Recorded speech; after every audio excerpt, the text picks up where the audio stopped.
With a look at what's making headlines in the international papers with Haxi Myers-Belkin. Hi there, Haxi. Hi. You're going to be starting us off with some newspapers from the Middle East. That's because we're looking at our top story in our main news bulletin, the latest developments in Aleppo. Let's start with Lebanese paper L'Orient-Le Jour. They're leading with a picture of a rebel fighter firing a missile in one of the few rebel-held neighbourhoods not yet recaptured by the Syrian army yesterday.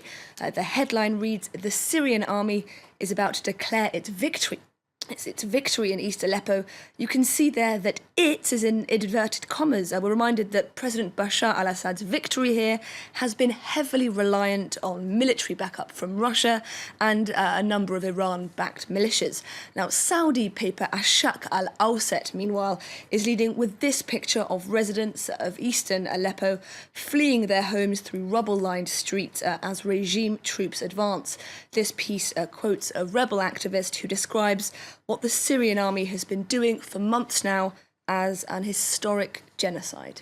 British newspaper The Guardian also talking of reports of quote-unquote atrocities. Yes, you can see the picture there. This piece in The Guardian explains that Syria's second city appears to be in its death throes, and I'm quoting there, the advance of those loyal to Assad has been preceded by some of the most intense bombardment of the war. Fleeing residents are terrified of the imminent invasion, we read here, and they say they would face certain death if they stayed in their homes any longer. The UN Secretary General, meanwhile, has expressed grave concerns over reports of atrocities committed against large numbers of civilians. Certainly a rather scary photo being used to illustrate that article in The Guardian. You've got a piece, though, from a Russian news outlet, Sputnik, that takes a somewhat a different angle. It does. This piece relies on an interview with a journalist who's also a member of the Syrian Solidarity Movement. We read here that by taking Aleppo, a lot of Syrian fighters will essentially be freed up to be deployed elsewhere in the country to concentrate on fighting the Islamic State group. And this is, we get the impression from this piece, a no bad thing. All right, there's a lot of talk of Russia in the news today, as our viewers will be aware, not just about what's happening in Syria, but also Donald Trump.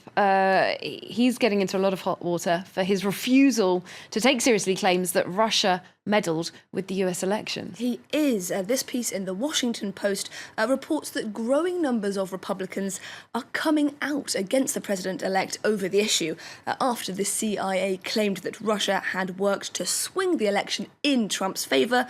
Trump simply rubbished the allegations and he came out swinging against the organisation in return.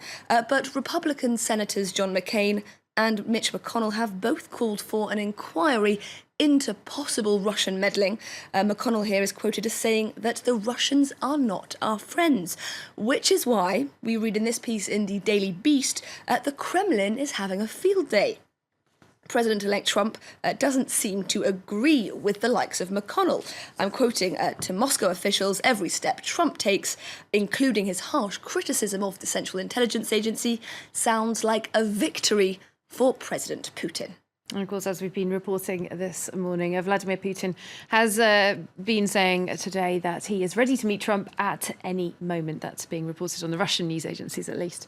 Let's skip on to a story from Turkey now. Parliament considering some constitutional reforms. Among the reforms on the table, we read in the Daily Sabah, now that's a pro-Turkish paper, is a suggestion that it would be the president's job to appoint half of all members of the country's highest judicial council.